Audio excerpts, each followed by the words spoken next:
श्री कृष्ण गोविंद हरे मुरारे, हे नाथ नारायण वासुदेव।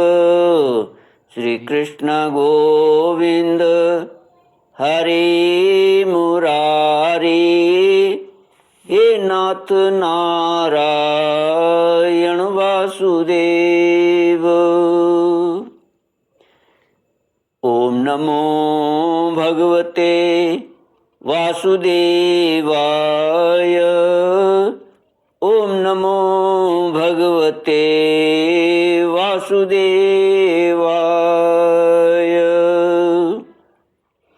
कृष्णाय वासुदेवाय हरये परमात्मने प्रणतक्लेशनाशाय गोविन्दाय नमो नमः। सच्चिदानन्दरूपाय विश्वोत्पत्त्यादिहेतवे तापत्रयविनाशाय श्रीकृष्णाय वयं नमः। सच्चित आनंद स्वरूप परमात्मा जो सृष्टि के उत्पत्ति, पालन और संहार करता है तथा जीवों के आध्यात्मिक, आधिदैविक, आदि भौतिक तापों को नष्ट करने वाले हैं, अर्थात जीवों के मानसिक, शारीरिक और भौतिक दुखों को दूर करने वाले हैं, उन श्री कृष्ण भगवान को हम नमस्कार करते हैं। श्री कृष्ण गोविंद हरे मुरारे, हे नाथ नारायण वासुदेव। श्रीमद्भागवत दशम स्कंद अथ सप्ततितमोऽध्यायः। श्री शुक उवाच अथोऽस्य उपवृत्तायां कुक्कुटान् कूजतोषपन् गृहीत कंठ्य पतिभिर्माधव्यो विरहातुराः वयांस्य रुरुवन् कृष्णं बोधयन्तीव वन्दिनः गायत्स्वलिस्वनिद्राणि मन्दारवनवायुभिः मुहूर्तं तं तु वैदर्भिः नामृष्यदति शोभनम् परिरंभण विश्लेषात् प्रिय बाह्वंतरम गता। भगवान श्री कृष्ण की दिनचर्या और उनके पास जरासंध के कैदी राजाओं के दूत का आना। श्री सुखदेव जी कहते हैं, परीक्षित, जब सवेरा होने लगता, कुक्कुट मुर्गे बोलने लगते, तब वे श्री कृष्ण पत्नियां, जिनके कंठ में श्री कृष्ण ने अपनी भुजा डाल रखी है, उनके बिछोह की आशंका से व्याकुल हो जाती और उन मुर्गों को कोसने लगती। उस समय पारिजात की सुगंध से सुवासित भीनी भीनी वायु बहने लगती। भौरे ताल स्वर से अपने संगीत की तान छेड़ देते। पक्षियों की नींद उचट जाती और वे बंदी जनों की भांति भगवान श्री कृष्ण को जगाने के लिए मधुर स्वर से कलरव करने लगते।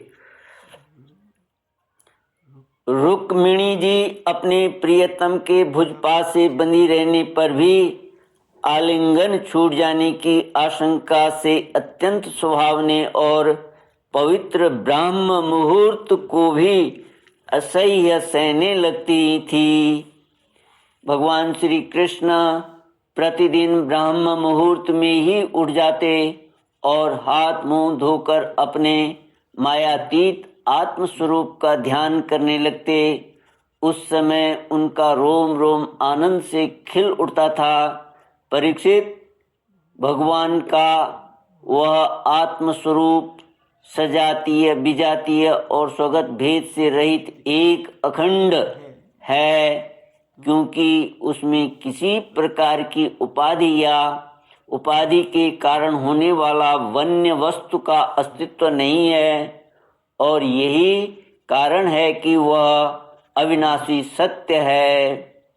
जैसे चंद्रमा, सूर्य आदि नेत्र इंद्रिय के द्वारा और नेत्र इंद्रिय चंद्रमा, सूर्य आदि के द्वारा प्रकाशित होती है, वैसे ही वह आत्मस्वरूप दूसरे के द्वारा प्रकाशित नहीं, स्वयं प्रकाश है। इसका कारण यह है कि अपने स्वरूप में ही सदा सर्वदा और काल की सीमा के परे भी एक रस स्थित रहने के कारण अविद्या उसका स्पर्श भी नहीं कर सकती। इसी से प्रकाश्य प्रकाशक भाव उसमें नहीं है। जगत की उत्पत्ति, स्थिति और नाश की कारणभूता ब्रह्म शक्ति, विष्णु शक्ति और रुद्र शक्तियों के द्वारा केवल इस बात का अनुमान हो सकता है कि वह स्वरूप एक रस, सत्ता रूप और आनंद स्वरूप है। उसी को समझाने के लिए ब्रह्म नाम से कहा जाता है। भगवान श्री कृष्ण अपने उसी आत्म स्वरूप का प्रतिदिन ध्यान करते हैं।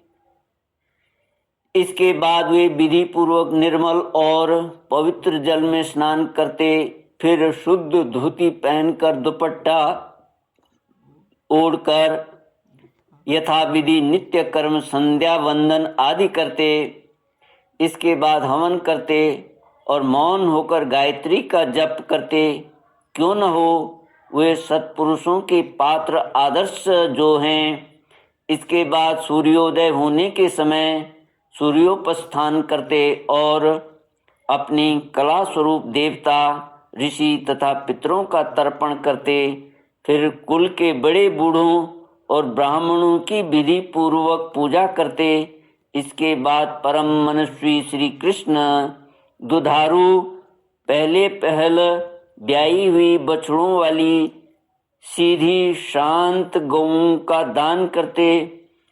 उस समय उन्हें सुंदर वस्त्र और मोतियों की माला पहना दी जाती, सींग में सोना और खुरों में चांदी मढ़ दी जाती। वे ब्राह्मणों को वस्त्राभूषणों से सुसज्जित करके रेशमी वस्त्र, मृग चर्म और तिल के साथ प्रतिदिन 13,084 गौवें इस प्रकार दान करते।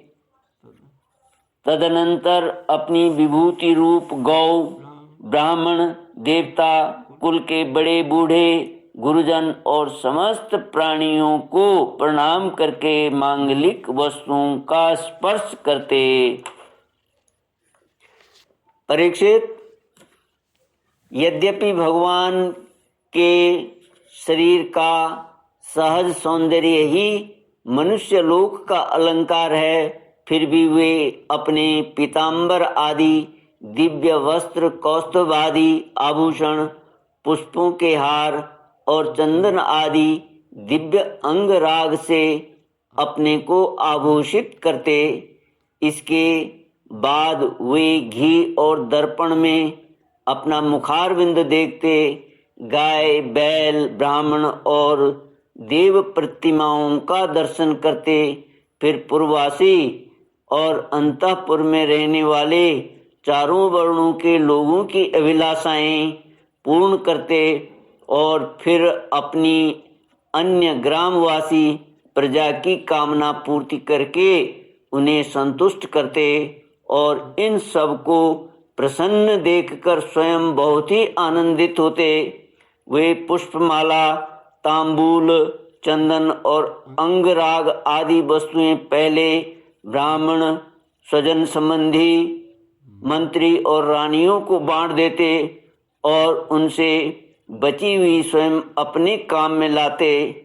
भगवान यह सब करते होते तब तक दारुक नाम का सारथी सुग्रीव आदि घोड़ों से जुता हुआ अत्यंत अद्भुत रथ ले आता और प्रणाम करके भगवान के सामने खड़ा हो जाता। इसके बाद भगवान श्री कृष्ण सात्यकी और उद्धव जी के साथ अपने हाथ से सारथी का हाथ पकड़कर रथ पर सवार होते, ठीक वैसे ही जैसे भुवन भास्कर भगवान सूर्य उदयाचल पर आरूढ़ होते हैं, उस समय रनिवास की स्त्रियां लज्जा एवं प्रेम से भरी चितवन से उन्हें निहारने लगती और बड़े कष्ट से उन्हें विदा करती। भगवान मुस्कुराकर उनके चित्त को चुराते हुए महल से निकलते। श्री कृष्ण गोविंद हरे मुरारी, हे नाथ नारायण वासुदेव। श्री सुखदेव जी कहते हैं, परीक्षित, तदनंतर भगवान श्री कृष्ण समस्त यदुवंशियों के साथ सुधर्मा नाम की सभा में प्रवेश करते। उस सभा की ऐसी महिमा है कि जो लोग उस सभा में जा बैठते हैं उन्हें भूख, प्यास, शोक, मोह और जरा मृत्यु ये 6 उर्मियां नहीं सताती।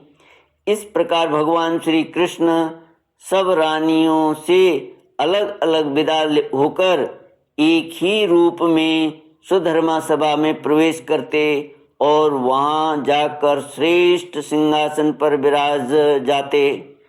उनकी अंग कांति से दिशाएं प्रकाशित होती रहती।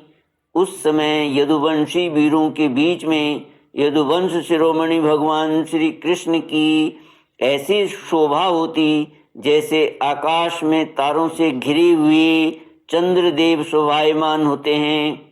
परीक्षित, सभा में विदूषक लोग विभिन्न प्रकार के हास्य विनोद से, नटाचार्य अभिनय से और नर्तकियां कलापूर्ण नृत्यों से अलग अलग अपनी टोलियों के साथ भगवान की सेवा करती। उस समय मृदंग, वीणा, पखावज, बांसुरी, झांझ और शंख बजने लगते और सूत, मागध तथा बंदीजन नाचते गाते और भगवान की स्तुति करते। कोई कोई व्याख्या कुशल ब्राह्मण वहां बैठकर वेद मंत्रों की व्याख्या करते और कोई पूर्वकालीन पवित्र कीर्ति नरपतियों के चरित्र कह कहकर सुनाते। श्री कृष्ण गोविंद हरे मुरारे, हे नाथ नारायण वासुदेव। ओम पूर्णमद पूर्णमिदं पूर्णात् पूर्णमुदच्यते पूर्णस्य पूर्णमादाय पूर्णमेवावशिष्यते। ओम शांति शांति शांति। हरि ओम। श्री गुरुभ्यो नमः। हरि